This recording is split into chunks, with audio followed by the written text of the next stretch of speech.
بسم اللہ الرحمن الرحیم۔ السلام علیکم ورحمۃ اللہ وبرکاتہ۔ حکیم داؤد احمد خان اپنے یوٹیوب چینل خان 78 دواخانہ داؤد میں آپ سب دوستوں کو خوش آمدید کہتا ہے، اور میں امید کرتا ہوں کہ آپ سب دوست خیریت سے ہوں گے۔ آج میں آپ کے لیے جو ویڈیو بنانے والا ہوں، اس میں صرف آپ کو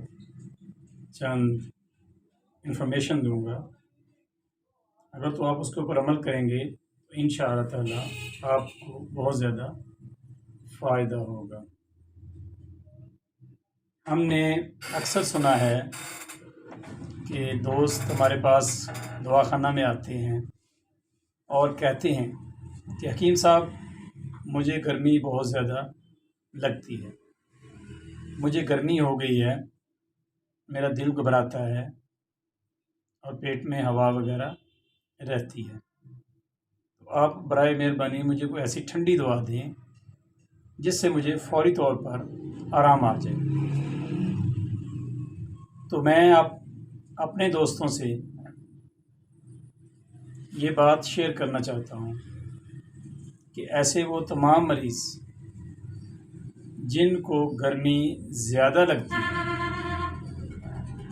وہ گرمی میں نہیں ہوتے۔ کیوں؟ اگر ہمارے جسم میں حرارت ہوگی تو ہمیں بیرونی حرارت جو ہے وہ برداشت کرنے کی بھی عادت ہوگی۔ اور جو دوست کہتے ہیں کہ مجھے گرمی بہت زیادہ لگتی ہے، ان کے جسم کے اندر حرارت نہیں ہوتی،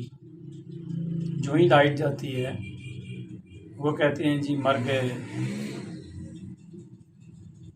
گھبرا گئے، برا حال ہے، بتی چلی گئی ہے، پنکھا بند ہو گیا ہے، ہمیں تو بہت زیادہ گرمی لگ رہی ہے۔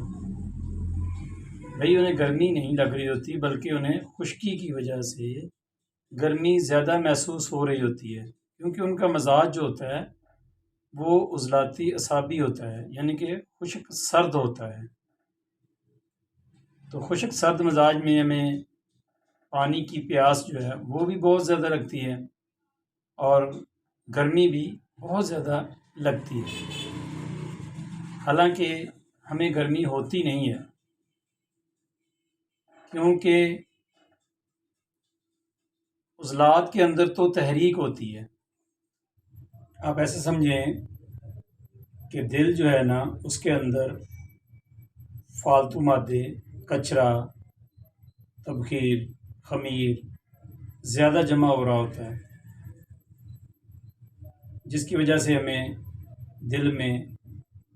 تیزی اور زیادہ دھڑکن محسوس ہوتی ہے۔ تحریک کا مطلب ہوتا ہے کہ ایسے مادے جو عضلاتی ہیں وہ جسم کے اندر خشکی کی مقدار جو ہے وہ بہت زیادہ بڑھ رہی ہوتی ہے، اور بڑھنے کے ساتھ ساتھ اندر جمع ہو رہی ہوتی ہے، تو وہاں وہ جو مقام ہوتا ہے وہ تحریک والا مقام بن جاتا ہے۔ تو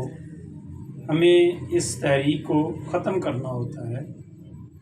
وہ ہم کیسے کریں گے؟ کہ اپنے جسم کے اندر گرمی کی مقدار کو زیادہ کریں گے، یا آپ اس بات کو ایسے بھی سمجھ سکتے ہیں کہ جو خشکی سردی والا آدمی ہوتا ہے اس کو پیشاب تھوڑا رک رک کر تو آتا ہے، لیکن آتا تیزی کے ساتھ ہی ہے، اور اس کا یورین جو ہے وہ سیاہی مائل سرسوں کے تیل کی طرح کا زیادہ تر ہوتا ہے۔ اگر آپ اس علامات کو بھی نہیں سمجھ پا رہے تو آج کل ماشاءاللہ جدید دور ہے، آپ لیبارٹری میں جائیں اور انہیں کہیں کہ جی ہمارا یورین جو ہے وہ آپ چیک کر دیں، وہ اس کو فزیکلی طریقے سے بھی چیک کریں گے، کیمیکلی طریقے سے بھی چیک کریں گے، اور خوردبین کے ذریعے بھی اس کو چیک کریں گے۔ اگر تو وہ آپ سے کہہ رہے ہیں کہ جی آپ کی پی ایچ جو ہے وہ 4 4.5 کے قریب ہے یا 5 ہے، تو آپ یہ سمجھیں کہ ہم خشکی سردی میں مبتلا ہیں، یعنی کہ ہمارے جسم میں حرارت نہیں ہے، ہمارا جگر جو ہے وہ کام نہیں کر رہا۔ تو اس ٹیسٹ سے بھی ہمیں اپنی حرارت کا اندازہ جو ہے وہ ہو جاتا ہے کیونکہ جو صحت مند آدمی ہوتا ہے اس کا مزاج جو ہوتا ہے وہ خشک گرم ہوتا ہے۔ تو خشک گرم جب مزاج ہوتا ہے تو اس میں پی ایچ جو ہوتی ہے وہ 6.25 یا 7 کے پھر آدمی صحت مند ہوتا ہے۔ تو میں پھر اپنے ان دوستوں سے یہی گزارش کروں گا جو کہتے ہیں کہ جی ہمیں گرمی بہت زیادہ لگتی ہے، ہمیں گرمی بہت زیادہ محسوس ہوتی ہے، تو ہمارے جسم سے سیک نکلتا ہے یا ہمیں پسینہ بہت زیادہ آتا ہے، تو برائے مہربانی پہلے وہ آپ کسی اچھے جو حکیم ہیں یا جو جدید ایلوپیتھک کا طریقہ کار ہے، رپورٹس ہیں، وہ کروا لیں تاکہ انہیں یہ پتہ چلے کہ ہمیں گرمی ہے یا سردی ہے، تو پھر اس کے مطابق آپ اپنا جو علاج ہے نا وہ جاری کریں۔ میں نے آپ کو چند طریقے بتائے ہیں، یورین کے ذریعے بھی بتایا ہے، پی ایچ کے ذریعے بھی بتایا ہے، اور یہ بھی بتایا ہے کہ ایسے دوست جو ہیں انہیں گرمی جو ہے نا وہ بہت زیادہ لگتی ہے۔ کیوں لگتی ہے؟ کہ جگر جو ہے وہ کام نہیں کر رہا ہوتا، حالت سکون میں ہوتا ہے، تو جگر کی سارے کام ہیں، یہی کھانے کو ہضم کرتا ہے، بھوک لگاتا ہے، اور جسم میں جتنے فالتو مادے ہیں وہ جسم سے بذریعہ پیشاب و پیخانہ خارج کرتا ہے، اور جو خوراک ہم کھاتے ہیں اس کے ذریعے ہمارے جسم کے اندرون بدن یہ خون کو بھی بناتا ہے۔ تو خدا را جن کو گرمی زیادہ لگتی ہے وہ اپنے آپ کو یہ نہ سمجھیں کہ مجھے گرمی زیادہ لگ رہی ہے تو مجھے ٹھنڈی چیزیں استعمال کرنی چاہیے۔ اس سے پہلے کہ وہ ٹھنڈی چیزیں استعمال کر کے جوڑوں کے درد میں مبتلا ہو جائے، گینٹھیے کا شکار ہو جائے، یا اسے کالا یرقان کا مسئلہ ہو جائے، تو پہلے آپ اپنی اس گرمی کا جو ہے نا وہ صحیح مزاج جو ہے وہ جانچ کروا لیں، چاہے تو کسی اپنے علاقہ کے قابل حکیم صاحب سے کروا لیں جو آپ کے نزدیکی ہیں، یا پھر آپ رپورٹس وغیرہ جو ہے نا ان سے بھی آپ کو پتہ چل سکتا ہے۔ تو اس کے بعد اس کا علاج جو ہے وہ کیا ہے؟ علاج یہ ہے کہ اگر عضلات کے اندر تحریک آ گئی ہے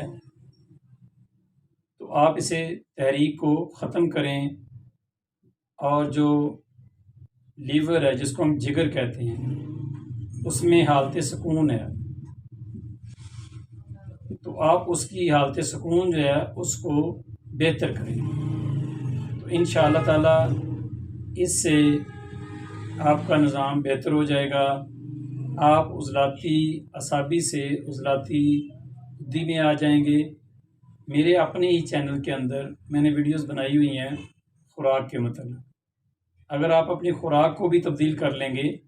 تو خوراک کے ذریعے بھی آپ کا علاج جو ہے وہ ہو جائے گا۔ ایسے مریضوں کو چاہیے کہ میرے چینل کے اندر جائیں، اور اس میں ویڈیو نمبر 49، 50 اینڈ 51 ہے، 49، 50 اور 51، اس میں جو میں نے غذائیں یا پھل یا جو مغزیات میں نے بتائے ہیں وہ استعمال کریں تو انشاءاللہ تعالی ان کو صحت ہوگی، اور ان کا یہ گمان کہ ہمیں گرمی بہت زیادہ لگتی ہے وہ بھی دور ہوگا۔ دیکھیں، ایک تو ان کو گرمی لگ رہی ہوتی ہے، اوپر سے وہ ٹھنڈی چیزیں کھا رہے ہوتے ہیں، تو میں سمجھتا ہوں اس سے ان کی بیماری میں اور زیادہ اضافہ ہو جاتا ہے۔ تو جو آدمی خشک سرد ہوتا ہے اس کے اندر پیشاب میں ایک تو تیزی ہوتی ہے، اور دوسرا وہ بار بار آ رہا ہوتا ہے۔ گرمی والا جو آدمی ہوتا ہے اس کو تو بامشکل 1 دفعہ یا 2 دفعہ پیشاب چھوٹا جو ہے وہ آتا ہے، اور وہ بھی تکلیف کے ساتھ آتا ہے، اور اسے بار بار پیشاب کرنے کے لیے نہیں جانا پڑتا، اور نہ ہی اس کے پیٹ میں ہوا ہوتی ہے۔ ہوا بھی تو اسی لیے ہی بنتی ہے کہ جو مواد ہمارے اندر ہوتا ہے جس کو ہم کھانے کے ذریعے حاصل کرتے ہیں تو وہ اچھے طریقے سے ہضم نہیں ہوتا، جس کے نتیجہ میں بلغم اور ریشہ وغیرہ بنتا ہے، اور ہمارے پیٹ میں ہوا ہو جاتی ہے۔ تو اس سے بچنے کے لیے ہمیں چاہیے کہ ہمیں گرم خشک اور جو خشک گرم چیزیں ہیں وہ زیادہ مقدار میں استعمال کریں، تو انشاءاللہ تعالی آپ کو شفا ہوگی۔ میں آپ کو عضلاتی اعصابی کے اندر ایک کہوہ بتا دیتا ہوں، آپ اسے ضرور بنائیں اور استعمال کریں۔ 2 آپ لونگ لے لیں، اور 2 ہی دار چینی کے ٹکڑے لے لیں، یہ سک سے ہوتے ہیں، اور حسب ذائقہ آپ اس میں گڑ ملا لیں۔ اگر آپ کو شوگر کا مسئلہ نہیں ہے تو 1 کپ پانی کا آپ لے لیں، اس کو 2-3 جوش دیں۔ جب یہ پونا کپ رہ جائے تو آپ اسے نیچے اتاریں اور چائے کی طرح آرام سے کہ تھوڑا تھوڑا کر کے اس کو پی لیں، تو ان شاء اللہ تعالیٰ آپ کو شفا ہوگی۔ مزید میرے خیال میں آپ کو واضح ہو گیا ہوگا کہ ہمیں گرمی زیادہ لگتی ہے یا گرمی کم لگتی ہے، یا ہمارا مزاج کون سا ہے اور ہمیں کون سی غذائیں جو ہیں وہ استعمال کرنی چاہیے۔ میں پھر دہرائے دیتا ہوں، جن کو گرمی زیادہ لگتی ہے، گھبراہٹ ہوتی ہے، دل کی دھڑکن تیز ہوتی ہے، پسینہ زیادہ آتا ہے، پیٹ میں ہوا بنتی ہے، تو وہ اپنے آپ کو ہرگز یہ خیال نہ کریں کہ ان کے جسم میں گرمی زیادہ ہے۔ ان کے جسم میں خشکی سردی کی مقدار جو ہے وہ زیادہ ہوتی ہے اور انہیں گھبراہٹ ہوتی ہے، تو مزید انہیں ٹھنڈی اور کھٹی جو چیزیں ہیں ان سے پرہیز کرنا چاہیے۔ تو امید ہے کہ آپ کو میری یہ ویڈیو پسند آئے گی، اور اگر آپ کو یہ ویڈیو اچھی لگے تو آپ مجھے کمنٹ باکس میں بھی ضرور بتائیں۔ میں نے اپنا یوٹیوب کے اوپر چینل بنایا ہوا ہے، تو برائے مہربانی آپ اس کو ضرور لائک کریں، سبسکرائب کریں اور اپنے دوستوں کے ساتھ شیئر کریں، تاکہ وہ بھی یہ نہ کہیں کہ ہمیں گرمی بہت زیادہ لگتی ہے۔ تو امید ہے کہ آپ ایسا ضرور کریں گے اور اپنے فیڈ بیک سے مجھے آگاہ کریں۔ اب الحمدللہ ہم مسلمان ہیں، ہمیں چاہیے کہ ہم خود بھی نماز پڑھیں اور اپنے بچوں کو بھی نماز کی تلقین فرمائیں۔ اب میں آپ سے اس دعا کے ساتھ اجازت چاہتا ہوں۔ ربنا آتنا فی الدنیا حسنۃ وفی الآخرۃ حسنۃ وقنا عذاب النار۔ السلام علیکم ورحمۃ اللہ وبرکاتہ۔